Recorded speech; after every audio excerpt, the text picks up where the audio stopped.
Hi guys, how is everybody? What's going on? I thought I'd reach out and send my love to all the fans out there and open up a little Q&A. See if you guys are curious about anything. I can answer your questions. And hi.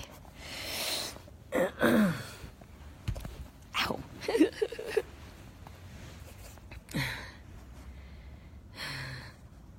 Wow, we got Ohio in the house. We've got Brooklyn in the house. You got Jersey City in the house.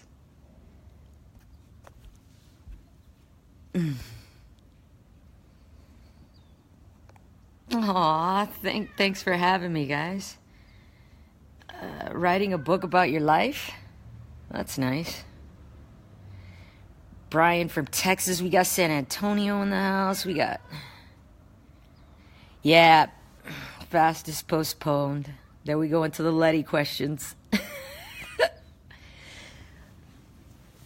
Yeah. I can't answer all of the Fast and Furious questions because, to be quite honest, it's just none of my business what's going on over there. Until the studio comes up with a script and says you're ready to work, I really have no comment on anything. So you see what Universal posts, and then that's pretty much what's going on with the franchise. Whatever they post is official, and so no questions about Fast so far. Sorry, I have nothing to say about it. Aw, thanks for all the love, guys. I appreciate that. Yeah, Puerto Rico got hit hard. I'm trying to see what I could do to help as far as funds going to Puerto Rico and raising some money. My friend Paul Watson, who's part of the Sea Shepherd, the Whale Wars crew, they offered to help. So we're trying to see what we could do with the Latin community over here in LA. Round up the troops and try to help out. Looks like they're going to be in need for a good 8 months or more. I mean, they got hit pretty hard. I love all these comments. Damn, guys. I can't believe I'm live with you. Look at technology. It's crazy, right? Why always action movies? Well, that changed, I just finished working with Steve McQueen, the director of 12 Years a Slave. And working with him, I got to act for the first time in 15 years. That was pretty nice. In the action movies, you don't get to really explore what it's like to live in the extremes of being human. Because you're too busy making jokes or trying to entertain people. So it was really refreshing to go in deep and expose myself, you know what I mean? It was very uncomfortable and scary, and I hope you guys like the movie. Those of you who like, independent art house films. Viola Davis is in it. I think it's going to be dope, and I love the director. God, he's so talented. Michelle, just to let you know. Aw, thank you. You guys are just full of love today. I love that. I hope you're having an amazing Saturday. Aw. Come on, what do you guys got as far as questions go? Because I know I'm a very private person and I barely reach out. So I wanted to let you guys know that I'm listening and I care. How was it making the assignment? Yeah. Well, let me tell you, after playing a guy in a movie, I have to say, I never felt more like a woman. It was interesting. Doing the assignment. That movie really rocked my world. I realized that I realized that, yeah, I'm definitely way more feminine than I put out. Um, one individual asked me just now. He says, do you like playing a tough girl? And to be quite honest, it's not whether I liked it or not. It was just, it's what I had to be in order for people to leave me alone and stop trying to control me. Because I feel like when you're a girl, it's always somebody always trying to guide you, somebody always trying to tell you what to do, somebody always trying to, take care of you. And, I'm a very independent person. And in order to kind of like get rid of all that noise, I had to like try to hide my sexiness as much as possible so that guys wouldn't try to like have me. And I had to be tough so that I could handle myself in a room full of other guys who are just trying to do business and get work done. And so it created a tomboy. Also, surviving in Jersey City isn't very easy, if not when I was growing up. And so you had to have your armor on. And so now I don't need that armor anymore. So slowly but surely I start shedding all of that macho quality that helped me get here. And I will open my heart a lot more. And when that happens, you'll start to see a softer Michelle. But yeah, I mean, I did enjoy it. Don't get me wrong. I love shooting guns, and I love expressing myself. I love to be able to defend myself. I thought it was a beautiful thing. Nobody's trying to be tougher than a guy. I just like having fun. I like riding motorcycles. I like racing cars. I like shooting guns. I like a lot of the things that guys like because they're fun. But it doesn't mean I was trying to be a boy. Not till I tried, actually performing being a man in that movie, which was very different. Nobody here trying to get a sex change, don't worry. Hola, Michelle. Oh, we got so much love, man. That's so awesome. We got independent women stand up. Yes. That is pretty much the goal for the future. My main focus in the next coming years is going to be trying to create a safe place for women in action films. And so developing projects as a producer and trying to create a safe space for just women who like to be active and like action, to have a place to do that without male egos or drama. Because a lot of the time, in this business, it can be really, really tough as a girl trying to make action films, Not all the time, is it an environment where it's fun. Sometimes, it's egos and who gets the bigger scene, and it's a competition. And I wanted to create an environment where people were being creative and collaborative and we're having fun. So I've been getting together with the stunt women. Debbie, who's been doing my stunts for so many years, has opened up her house to me, and I did a documentary with her. And just trying to find out what it is that female stunt doubles have been going through throughout the years, and what they're ready for now in this new environment where it's a lot more welcoming to women in film. And so I'm just getting ready to make it happen, have some fun. I see a lot of questions about Fast. I'm not answering any of them. It's none of my business. Aw, that's so sweet. You guys are so sweet, man. I'm just full of love on Saturday. San Antonio, Texas. Nice. Yeah, man. I heard a student in there talking about changing the game. You know what? We need a lot more people who are multicultural in the game making movies.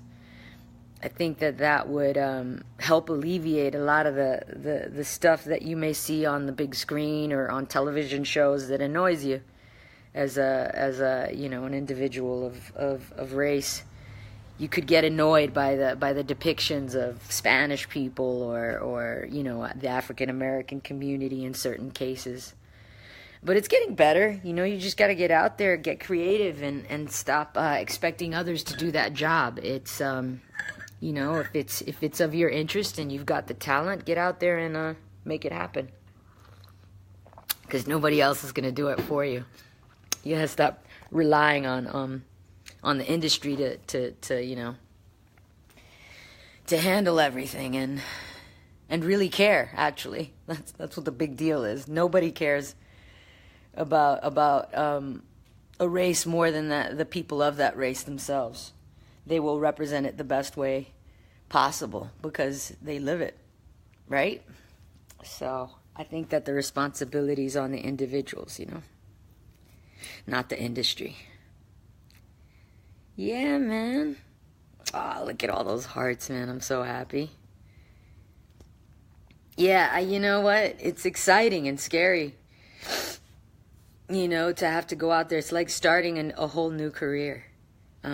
Because I've been an actress for so long, making action movies, and it's been like 15, almost 16 years. And so when you get out there and you put yourself out there as a writer and you put yourself out there as a producer, it's like starting from the beginning. It's like working in the mailroom in a way, because you have to prove yourself, and so. Wish me luck with that, I hope it works out. You just never know. I mean, maybe the movies I make suck. But you won't ever know until you try, right? Wow, we got some Africa and Kenya in the house, man. I plan on going to Gabon in November. I love me some Africa, man.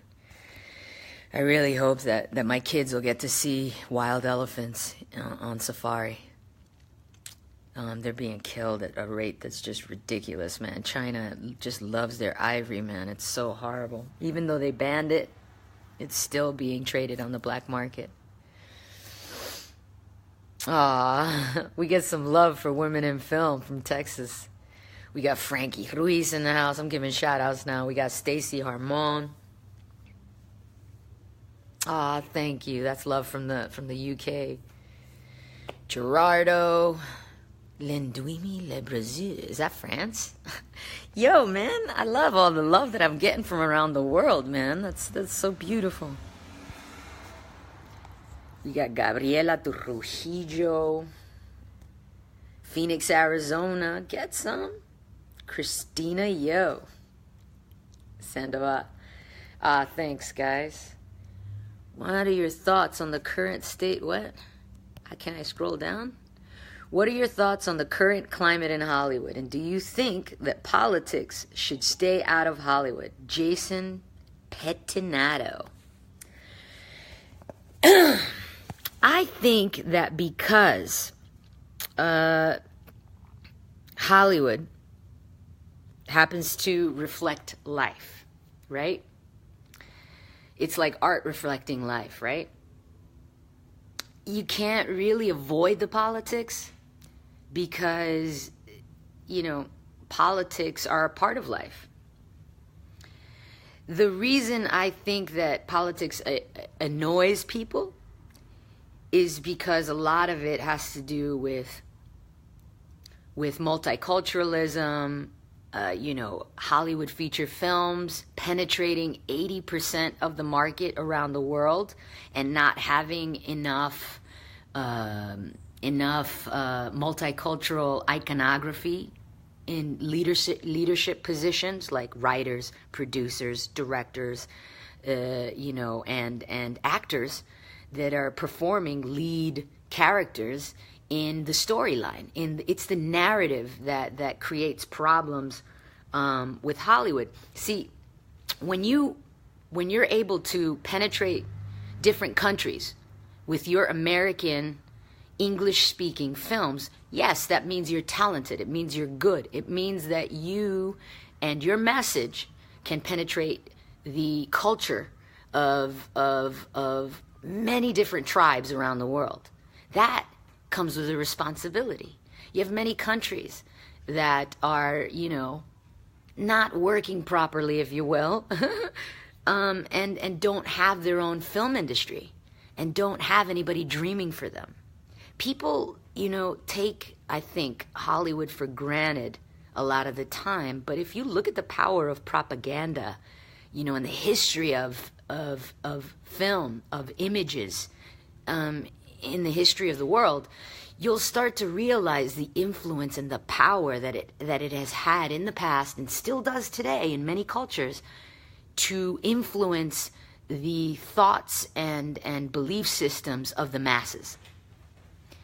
And knowing in history how Hitler, how Stalin, how, governments, including the American, government, has used it to propagate and influence the minds of people in agreeing with wars, you start to realize that it gets a little bit deeper. Hollywood is not just some place where you make funny hee-hee ha-ha movies and it's okay for all those, spaceman PG-13 flicks to go around the world and it's not really affecting people's consciousness. You would be lying to yourself if you thought that movies do not affect people's consciousness. They might need a little bit more sophistication in the developed part of the world. But in many countries around the world, man, it's still a shock and awe, and it's still a question, is that true, is it not? You got to remember that the whole world doesn't look like America. And when you have 80% of the market share, you should start coloring in a little bit of the message that you're sending out to the world, and maybe dreamweave a little bit for those that can't dream for themselves. Just because you're making money off of them anyway by the ticket sales that you're getting from foreign countries, might as well represent them in the features. So I don't think that anytime soon politics is going to leave Hollywood. It's just an inevitable fact of the market penetration that they have, If they're able to sell movies to people who speak Italian, who speak, Afrikaans, who speak Spanish, then they're going to have to answer to those markets at some point. And, that's why you'll hear things, like the Academy kind of make statements or open up, and broaden its voting realm. I mean, they just allowed like a crisp 700 new members or more into the Academy. I'm a member. I just joined.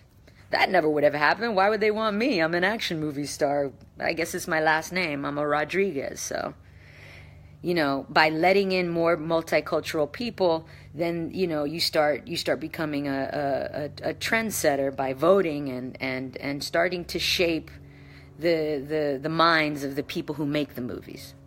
And so there's my long-winded answer to your question about Hollywood and politics. Oh, wow. We got a lot of questions. Let's see. Love from Plymouth. Nice. That's from Brenda Jane. Aida Negron.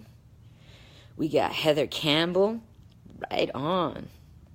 Got a lot of people in the U.S. That's beautiful. We got Michael Acorn. Nice. The first movie I seen was Girl Fight. I grew up as a tomboy and never thought I was pretty. And I watched your movie and I was like, awesome, I can be a tomboy and be pretty. Oh, that's so cool, man. I'm happy about that. Yeah, I feel like for a long time I was repping for all the tomboys out there. Because it's not, it's definitely a specific type of person. I think everybody kind of has a tomboy friend, but, not many people, in Hollywood knew what that tomboy life was. I kind of represented, So I'm glad you noticed. Aw, thank you. Any thoughts on Puerto Rico from Anita Rodriguez? Yeah, man, what could I say? It's a catastrophe.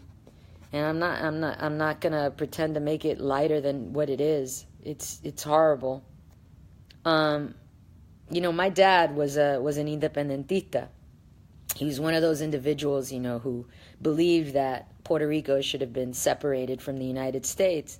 He feared that the economic help, from the United States would hurt the country because of the economic structure of those deals usually would create debt, for a country. And this is stuff that my dad would talk to me when I was like 12. And and a lot of Puerto Ricans used to fight against it. They're like, man, what are you, crazy? We need the United States to help us out. It'll be cool. We get passports, and that's beautiful. I'm very grateful for it. I'm an American citizen. I was born in Texas, but not only by birthright, but because my dad is Puerto Rican. I get the status, and I'm very grateful for that because I had many opportunities. But on the same note, as for the island itself, it sucks. I mean, he pretty much forewarned the economic crisis that it would be in multiple times. But he was forewarning about that in the 70s and in the 80s, and a lot of people didn't like what he had to say. People would come to his house and tell him to stop talking out loud about his beliefs, and people got violent. And and here we go, where Puerto Rico, if it could claim bankruptcy and it wasn't a commonwealth, it would have done so 4 times in the last 3 years. It's sad. And now it being struck the way that it was struck by hurricanes. I mean, it's a catastrophe, really. And I don't really know who could help Puerto Rico outside of the people themselves, because the idea that people outside are going to fix the inside of a country that's rotting from the inside is I think it's an illusion, a sad illusion. And that's my opinion about Puerto Rico. That set aside, I will do my best to try to raise funds and see what the community here in Los Angeles can do to help out, because they're gonna need supplies for the next 8 months. And so try to help, put Band-Aids on it. But the problem, I think, over there is a lot deeper than people like to talk about. Are you for or against California becoming a sanctuary state? Shit. Rosie Tootie Marrero. A sanctuary state. I am not certain what that means. Is that the policy for amnesty in a way? Is it the idea that you take in people who don't necessarily have their green card yet and allow them to work under this legislation? I think anything that allows a person to work and get taxed is beneficial both for the state and beneficial for the citizens, because it's the people who you can't count and you can't hold responsible, who you can't point out in a crowd because you don't have their information, you don't know where they were born, and you don't know anything about them, that are dangerous. Those are the ones that can become gang members, rapists, and criminals, and you wouldn't have a way of being able to pin them down because you have no information, no census of those individuals. So if that's the case, then yes, I would be down with the sanctuary state. But I think that the sanctuary state has to do also with visas, special visas for people who are, really talented in a certain field like medicine or, a chemistry or scientist, who come from places that are in strife right now, like Syria and so on and so forth. I agree with that type of immigration as long as the people are thoroughly screened for the possibility of having a what do you call those? A sleeping cell. That's like a terrorist that is pretending to be a good citizen, that comes into your country and then gets turned on once they're there. But if they're properly screened, I think that, this country was built on immigration, and it's the structure of law in this country that builds an environment where people can feel safe to pursue their dreams. So I believe in both. I believe in the structure of law, but I also believe in having an open heart and an open mind, because what you see isn't always what you get when it comes to race and culture and religion. So keep your mind open and your laws tight, and I think we'll be good. What are we? Michelle, I don't know.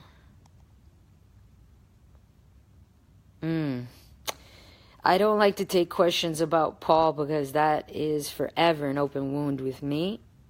But thank you, Andrew, for asking. Nareeb, loved your role in Battlefield Los Angeles. Toughest airport chick ever. Right on, get some. Some people avoid religion and politics because no one can just respect each other's opinion. Yeah, Missy, you're right about that.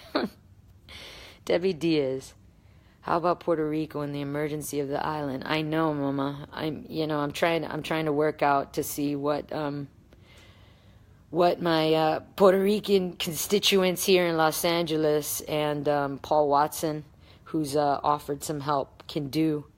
I can help on the raising funds side, and they can help with actually getting assistance out to Puerto Rico. So we're working on that this week. We get some love. Where is this from? Is this from Russia? Hellas Thessaloniki, the land of gods. What is that? That's so cool. All right, Warren Takuda. The industry is whitewashed. Well, yeah, I mean, it is. But you know what? White people created the industry. Why do you hate on them? Because they dominate it. It's their industry. They built it from the ground up. It was Jewish and a Caucasian industry that Hollywood is built off of. You can't hate on that. It's theirs. They taught the entire world what to do when it came to propaganda, when it came to, media, when it came to storytelling. I mean, they invented a massive monster that now dreams for the planet. You can't hate on them for that. Now, all you can do is learn the mechanism of it, learn the ins and outs of its success, and become a part of it. It's whitewashed because, people just take no for an answer. Try, fighting for what you believe in and finding people who agree with you and who get excited and who really, really want to make art and who have something interesting to say that maybe the whole world would be interested in listening to. Because getting angry about stuff, it doesn't do anything. Trust me. It took me years to get over my anger issues. It's unfair. It's rigged. So people who think like that never get anywhere. Trust me. So just change the mindset into something positive. Start celebrating instead of crying about stuff. And then magic starts to happen. I'll do the best I can before I die to represent appropriately, And just try to represent those that have been left in the shadows, my perspective, and that's all I can do, you know what I mean? But I ain't gonna hate on it. They created it. Aw, thank you. All about the money, unfortunately. Yes, Jake Chansley, you are correct. It is all about the money, unfortunately. One thing that I started to notice when the algorithmic systems came out and they started using it in boardrooms when starting to decide what they were going to do, a studio was going to do with a big budget picture. And I would hear from my producer friends what this process was like. How the kid who just fresh out of frequency trading and in the markets would come to the studios, and he'd start advising not only to the advertising board, but before a movie gets made, the advertising board would look at these algorithms of what the trends are, of all the movies that are doing well, and they'd start talking about how to make the movie, like how to cast it. Would get decided over trends. Literally, how many likes a person has on Instagram or Facebook will actually help decide what actor is going to be in what movie these days. And so, the director has has very little power these days in movies that are $150 million or over, because people want to minimize their risk. So they rely on computers for that. And the computers, all they do is give them an idea of the patterns of the past. And so today in Hollywood, the studios are so scared to take chances that they try to minimize their risk by using all of these different algorithms like Epigogix and a few others. Epigogix actually reads your script and compares it to 50 other scripts that have been blockbusters and were successful. And that computer actually reads the script and tells you if your movie is going to be successful or not. And they won't make the movie. They'll be scared to make the movie if it fails that test. Isn't that weird? But, sometimes that specific program actually works really well and has a great turnaround. But it doesn't leave a lot of room for creativity, because you're looking at the past to come up with the future. And when you look at the past to come up with the future, you get a lot of repetitive you know what I mean? So, yeah, that's Hollywood for you.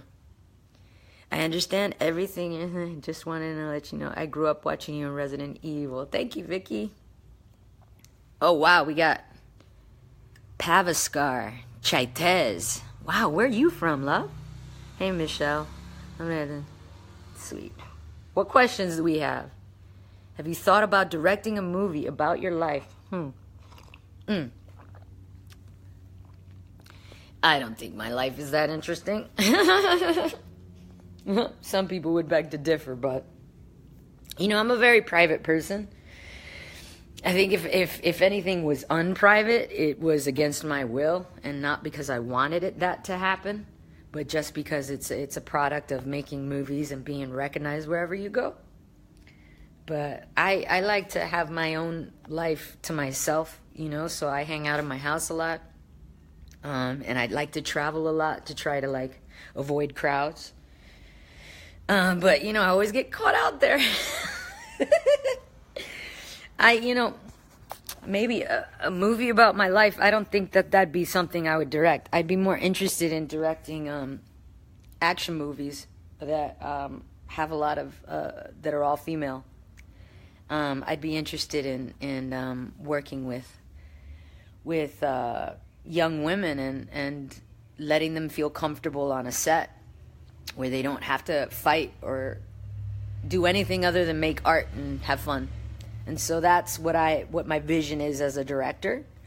Action movies is my thing, just because it's what I know, and that's what I'd like to provide as an artist, as a director. As an actress, I'm starting to explore what real acting is, and what a thespian really does.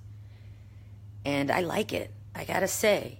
So I might be doing a lot more of those kinds of movies that that aren't as popular, but are a lot more interesting, because they explore the what it is to be human, and I think that as I try to discover who I am, you'll start seeing a lot more of that kind of work. So yeah, so that's where my head's at. What do we got? Hey, beautiful world, as far as thank you, man. I'm getting a lot of female empowerment love, so I'm thankful for that. OMG, loved Resident Evil. What kind of questions do we got? Hey, pretty muchacha, my 11-year-old daughter loves your movies. Oh, thank you. She makes the faces you do in movies. Oh, please. I'm so tired of being mean in movies. That's all she ever does. Letty is... I'm like, dude, seriously? If you have to frown anymore, man, I'm gonna, like, flip out. But, yeah. That's so funny. She likes it, though. Her birthday's in 2 weeks. What's your daughter's name? Morris Herrera. I wish I could have ran into you in Hollywood. Dobie Night, America's Got Talent, the premiere. Aw. Nicole Renee. Damn, we got Kansas in the house. Mark Anthony Williams. People wanting to be actors than directors in the industry. Let's see. So you think that there are more people wanting to be actors than directors in the industry, and that this will affect movie making in the future? Mark Anthony Williams, yes. I think that more actors need to start directing, and it's one simple reason. Because the actors that are looking for multiculturalism aren't going to get it as long as the writers are not of the same culture as them. And it's simply because you're more passionate about where you came from than where somebody else came from. Simple as that. It's just natural, innate thing. You know, guys like to write about guys. Girls, you know, would be more interested in feminine subjects most of the time. I'm just talking about typical statistical patterns that people show in the industry. And usually a male white guy is going to be more passionate about the male white characters that he writes, you know, if he's the writer on the project. And the same thing with directors, and the same thing with people who are actually creating the narrative. And so until actors decide to become part of the narrative making, which is either become writers or become directors, nothing's really going to change. So, you know, stop the whining and get to work. NYC. What do you think about the independent side of the music industry? And moreover, do you listen to strange music? Tech N9E. Michael Riley Prosper. You know, I'm not into the noise. And what I mean by that, what sounds like noise to me is anything that doesn't have harmony. So I'm not a big Frank Zappa fan. But yeah, I mean, I love music. Music to me is such a powerful, powerful thing. I think that as far as weird music goes, you know, if you say weird, then automatically I'm thinking not harmonious. So yeah, I don't listen to a lot of that techno stuff. I do like EDM, but not necessarily EDM, more like deep underground house. And weird music. I mean, I love soundtracks. So like I can download some really cool soundtracks to movies. And I like instrumental stuff. And I like to mix that up with old school jazz. So I love what Verve Remix has done, because they revive all the old school stuff with the new electronic sound, which I think is really sexy. But yeah, as far as strange music, not really. And indie music, I like what folk is doing lately, because I think it's really cool. I like Sir John. I think he's great. The National. There's a lot of bands that are doing some really cool stuff in the independent folk world, which is dope. I'm into it. Come on, give me some questions. Can't wait to see you kick ass in another movie. So what's your next movie? And when does it come out? What is it called? It's called Widows, and I think it comes out 2019. Which is in a year from now. And so, what do we got? Give me some questions, people. And all right, so I think I kind of like what? I still can't believe she lives. Jareen Yaba, what's up? Will you ever write a book about your life in general? I don't know. I mean, if you think people are interested in it, I mean, yeah, I would do it. But I just, I feel like it's such exposure, you know what I mean? You got to understand, it's really, really strange when you walk outside and then people you don't necessarily know walk up to you like they know you. And that's a part of me is always like, because I love being a part of the world, and I travel, and I love the anonymity. And you guys don't know how special it is to be able to walk down the street and look around and people watch, or just sit in the park and like hang out. I used to do that in Washington Square Park all the time, and I get really inspired to write stuff just sitting there and eavesdropping or watching people walk by. And it was a beautiful thing, and I can't do that anymore because I do what I do for a living, and then when people walk by me, all of a sudden I have like a radar or something, and I get stared at or monitored in a way while in the street. And I feel like writing a book about my life would just add to that. I kind of just like being a part of the collective without the attention, And I think that's why I'm so interested in moving behind the camera than being in front of it. Like I just love exploring what it is to be human. That's why I became an actress. That's why I like storytelling. But I'm not into the whole like, oh look, like people all over the world know me. Like I'm not into like, that doesn't turn me on.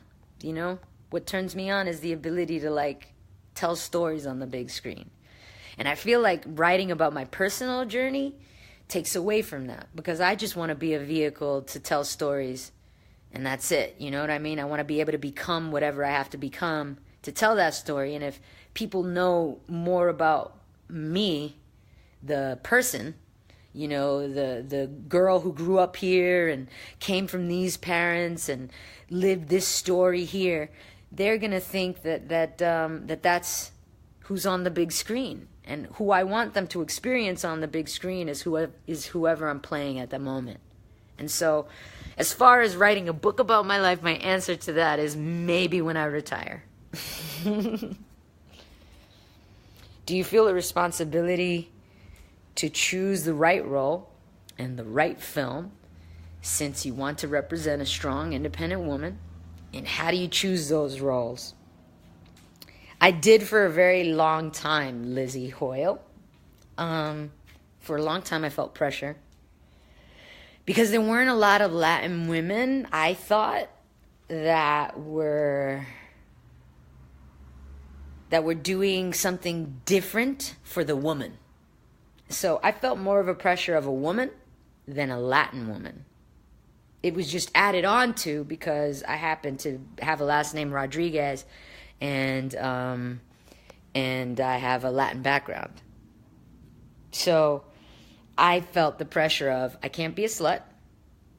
You know what I mean? Because there's too many, Latin girls, slutting it around out there in the Hollywood scene, playing the Cleopatra power, which is use your power of allure to get everything you want in life. And I think that archetype has been used so much. It's so played out in all aspects of women in storytelling in Hollywood. So I was like, let's try to scratch that wherever we can.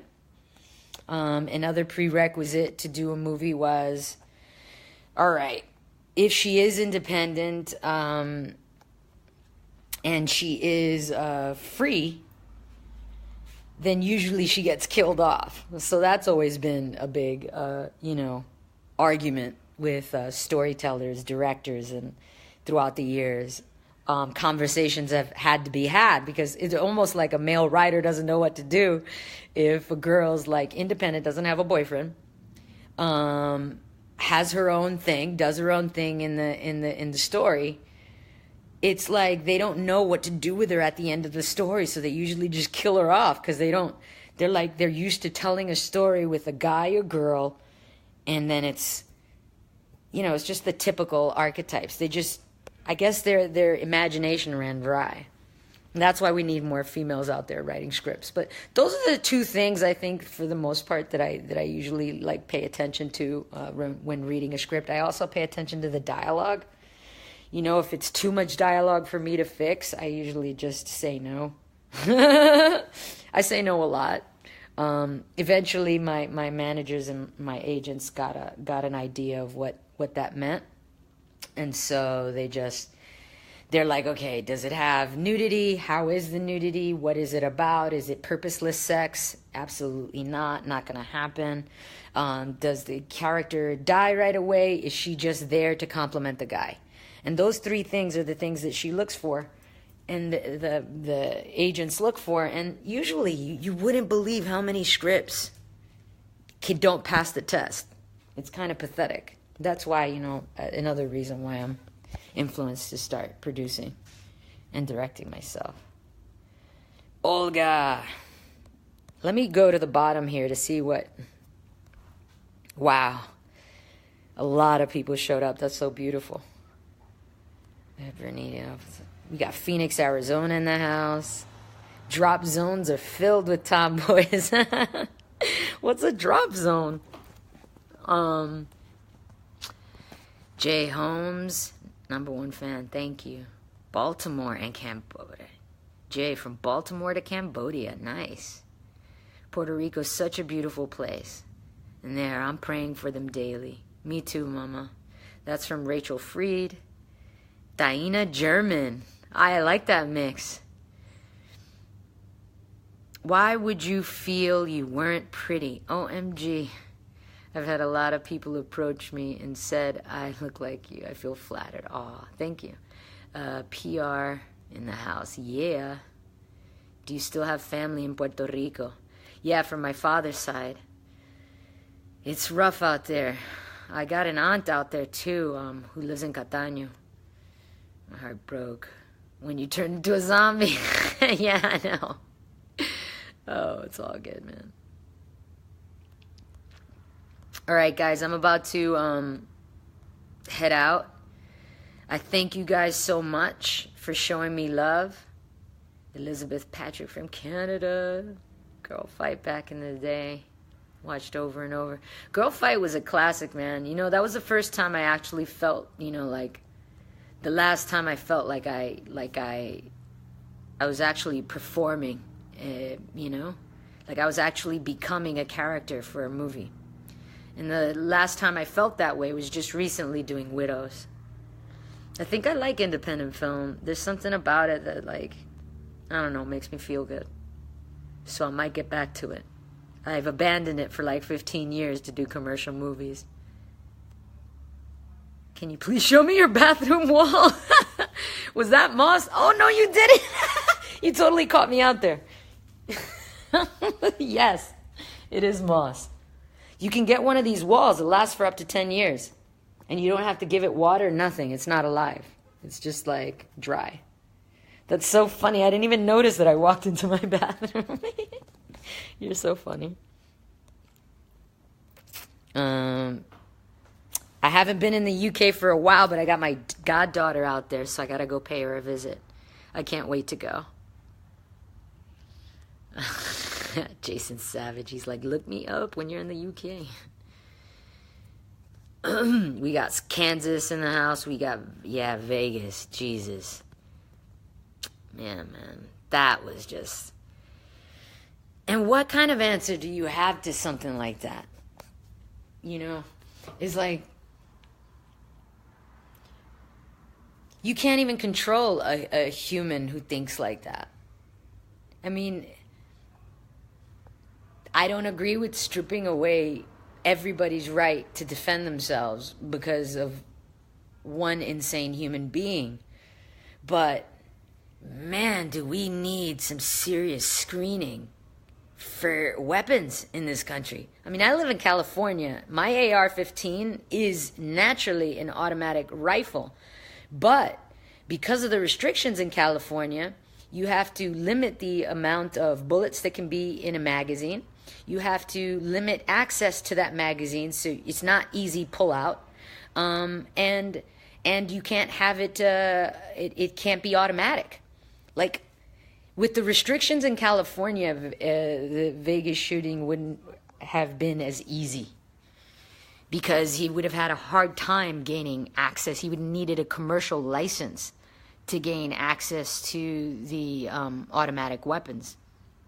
And it just would have been so hard for him to do that he probably would have, the amount of people he would have killed with California gun laws would have been a lot less than what that was just insane, man. I mean, come on, guys. I don't even know. You can't even point fingers in a situation like that. It's like there's no way that I would feel comfortable with anybody taking away my ability to have weapons, but also I feel like it's insane not to restrict and come up with proper gun screening laws. It's just absurd. It should be like flying a plane. If you have to go through all this stuff to fly a plane, why can't you go through all this stuff to shoot a gun? What's the big deal? You know, responsible individuals who really like shooting will go through the trouble. You know what I mean? It's only the, like, you know, crazies that I think wouldn't bother, you know, but your decent citizens will. And so, like, come up with some good gun laws, man. It's just like so wild. I don't think there's any solution to crazies, though, at the end of the day. You know what, honestly, guys, on some real nitty gritty, I think honestly you should not not let your heart darken from all the chaos you see in the news and all of that. You have to keep your heart open to love. And I truthfully believe this in communities around the world. You know, when you do that, when you maintain like that energy of love, you know, there's more of us than there are of these people. So just because it's what takes up 80% of the news doesn't mean that it's what 80% of the world looks like. So just try to remember that on your everyday when you're seeing all this chaos. I have to remind myself constantly because I'm one of those people who flips out, you know, and wonders, because I plan on having kids in a couple of years. And as I think about that, I'm like, you know, it makes me think about the world that I'm bringing them into. And so just a little reminder to open your heart and keep the love out there. So I'm going to take off. I love you guys. And thank you so much for tuning in. And I hope I get better at this throughout the years. All right, lots of love, guys. Bye.